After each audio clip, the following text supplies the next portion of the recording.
So good morning, everyone. Welcome to a Brilliant Businesses podcast. My name is Nick Bryant, and today I'm very pleased to be joined by Lewis Lemon from McNally EV South East. Morning, Lewis. Good morning, Nick. How are you? I'm all right. How are you? Good, I'm fine, thanks. Feeling relaxed? A little bit, yeah.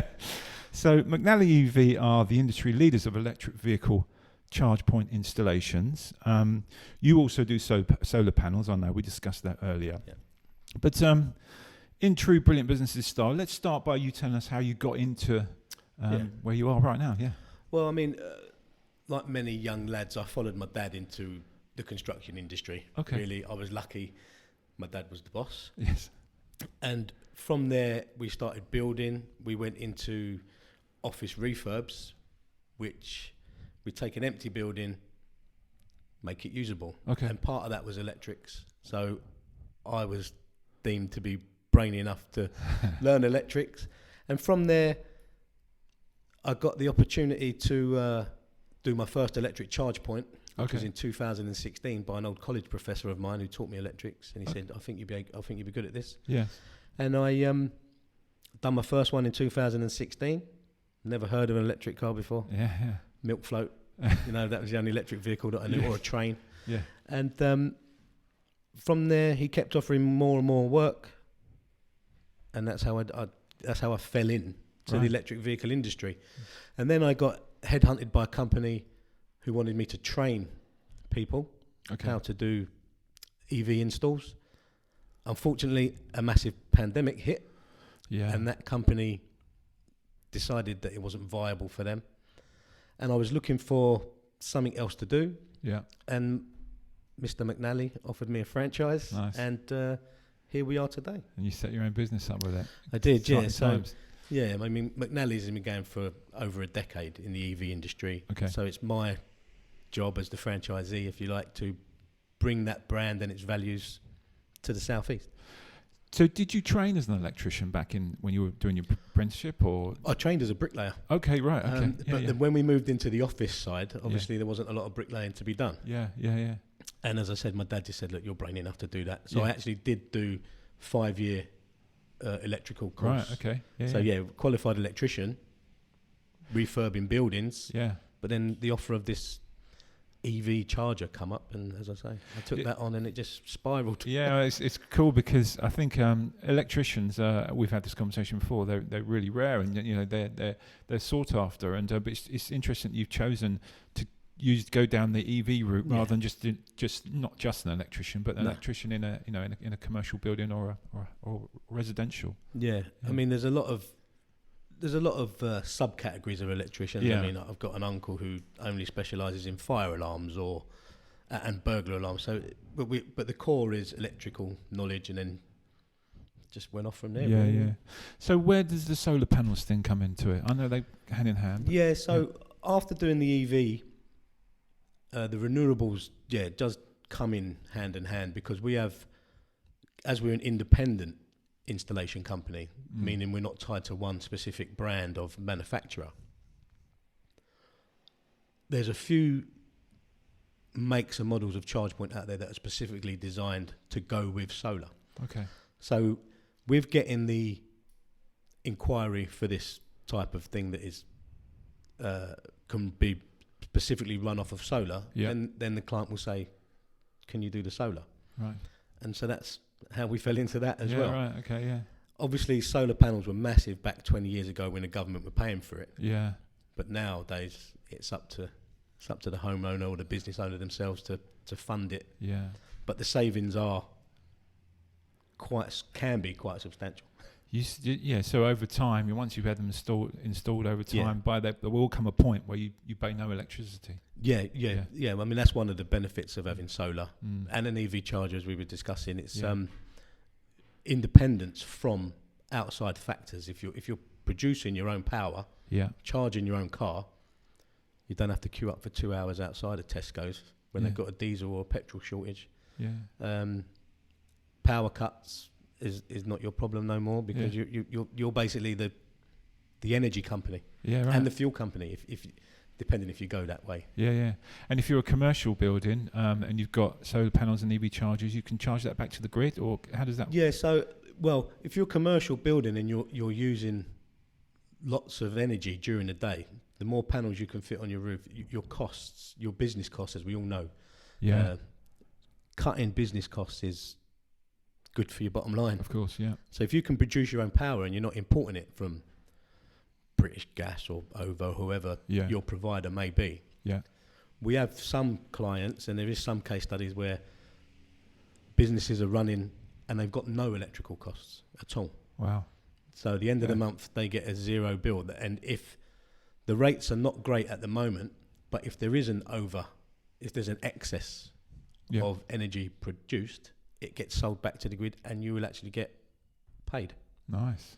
Depending on the size of your building, obviously. Yes, of course. Yeah. Talk us through the process. So someone rings you up and says, I want an electric, just bought an electric vehicle, I need a charger. You go to the house, you quote, you fit it on the wall. Yeah, so a lot of the stuff, we've been doing this a long time, and as we say, we are expert at this. Of course, so we have a form that we send out, which is a standard form, and it just says, there's a list on there, what charger would you like? Okay. Normally there would be a call that takes place between me and the client, and I explain the different types of chargers. Yeah. What charger would you like? What requirements and benefits do you want from your charger? And some people say, I want this, that, the other. I want one that works with solar, so straight away in mind I know we're going down this route. Yeah. Other people say we want a tethered charge point because we don't want to get our cable out of the car. So a tethered charge point's got the cable built in. Okay. So we decide that between me and the client. Then there's lots of pictures that we take, a site survey if needed, then a quote. Then we have to ask permission from the DNO, which is the distribution network operator. Okay. 9 times out of 10 it's fine. It's given. Yeah. And then the install process takes place, and an average install takes about between 2 and 4 hours. Okay. Do you have to have a driveway? There used to be the OZEV grant where to get a charge point you had to have a driveway. Yeah. Now, new build construction, sometimes you just pull up to your allocated parking space, and then there's a pathway in your front door. Yes. You can have it there if you want it. Okay. But it's your responsibility to protect that cable going across the carriageway. Because a woman walking a buggy or a child or someone trips over it, then you're liable to get a claim. So it is beneficial. As with all these old Victorian houses, some of them in Eastbourne, you've got no allocated parking, so it's a free-for-all. Yeah. So if you put a charge point on your property, you've got to try and guarantee you get that same space. Yeah. There are options to get around it. Yeah. But ideally. Yeah. Okay. So it's that kind of property. Yeah. Now the benefits of you helping people, as we was talking earlier, it's just you, which I think is a positive thing, because they get you, they get to phone you, you do the installation, they see you're not sending out an engineer, you're not sending anyone else out. No, 9 times out of 10 it's me. Yeah. I mean, as I say, I'm a franchisee, so I'm on my own, but I've got the backing of a very, very experienced and very helpful team. Yeah. Which is great. Yeah, that's helpful. And when we met the other day, you said you'd been up to Manchester United. Was that right? Well, was that one person in the group? That was the head office in the group. Okay, yeah, right. They're getting some Premier League teams now. Yeah. Well, it just shows you that who's starting to think about this and having them in their car parks. Yeah. I mean, it's not just for the EV or the solar. It's not just domestic. Yeah. If you like. I mean, I've actually had a meeting with a company who are privately funding this, partly privately funding it, as well as the government grant. Yeah. And we are actually putting in 6 car chargers in that car park. Is that right? Road there, yeah. Oh, wow, okay. But there's about 18 sites around Eastbourne and Lewis that we're actually putting them in, but one of them's just over the road. Let's have fun. Hyde Gardens there. Oh, right. Yeah, so we're in Gilbridge House right now, people watching. So Hyde Gardens is just over there. Well, when are they going in? Before the end of the year. Nice. So the EV infrastructure, is getting to where it needs to be. Yeah. But as I say, this is by privately funded companies, so I think more needs to be done from higher powers, not not political, so Yeah. but something needs to be done because we've got a deadline of 2030. Is that when all petrol cars are going? Supposedly. I mean, there's so many millions of cars, but I think production of petrol and diesel cars, that's the date for them to stop. Right. Okay. I mean, one of our colleagues or associates in the group that we go to is Sam, and she works for Audi. Yes. And Audi have stopped all research and development into diesel cars. Have they? Yeah, just stopped. That's So they're only going on forward with electric. Yeah, that's So I've learnt from Sam yeah. talking when she does her presentation. Yeah, I remember her saying it the other day as well. Yeah, Yeah. it says it all really, doesn't it? So let's run through the benefits of having an EV car. You said there was 3 main benefits. Well, yeah, and there's 3 main benefits of having an EV car and, excuse me, also solar. And the solar, yes. It's because there's 3. So there's the environmental impact, Yeah. which is we only get one world. We've got to try Absolutely, and do what we can Yeah.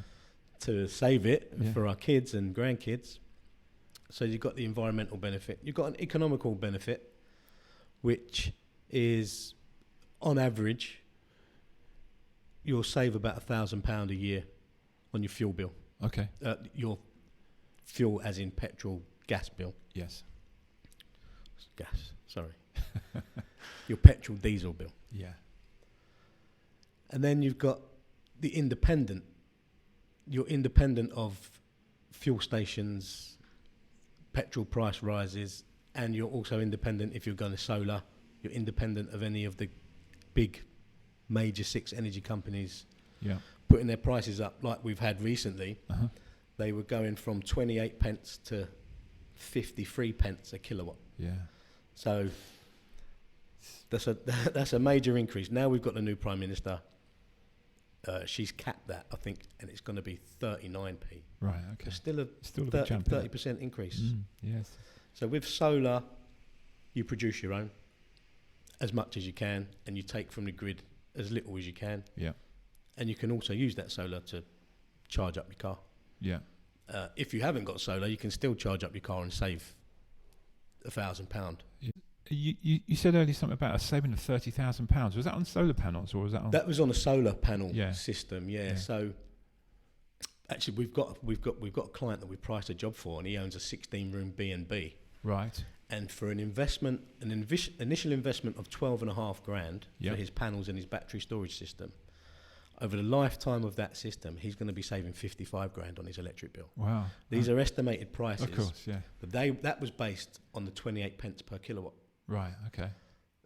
So I think for the moment, the price rise isn't going to affect commercial and business premises yet. I think it's on hold for 6 months. But at some point, that price is going to rise. So if he was saving 50 grand at 28p, when it goes up to 39p or whatever it is, it's going to go up to. Yeah. That's only going to increase. Yeah. So that the financial impact is substantial. Yeah. But some people want to be independent from outside sources affecting you directly.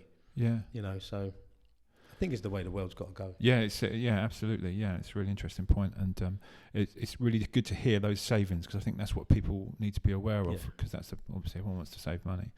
As far as you going and helping people and businesses, Lewis, how far out do you go? Do you Eastbourne and Lewis or?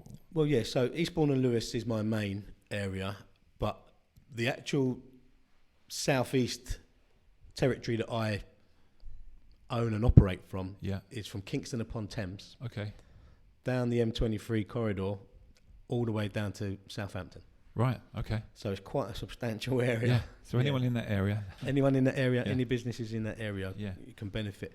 Although, as I say, part of being the franchise is I'm part of a bigger group. Yeah. So we actually are national. Yes. Yes. We can cover anywhere. Okay. So, which is good. Yeah, that's brilliant. Yeah. So, I mean, any inquiries that come in, actually, in fact, if anyone wants to talk to Lewis, all his details will be on this podcast underneath it. So, if you want any information about EV cars or EV charging, solar panels, or obviously if you want some installed, then please give us a call. Please do. Get in touch with Lewis. He's a great guy. So thanks very much for coming on, Lewis. Thank you. Yeah, Thank you. Really good to talk to you and good to hear all about it. And we'll see you for another podcast soon. Thank you. Thank you very much. Thanks.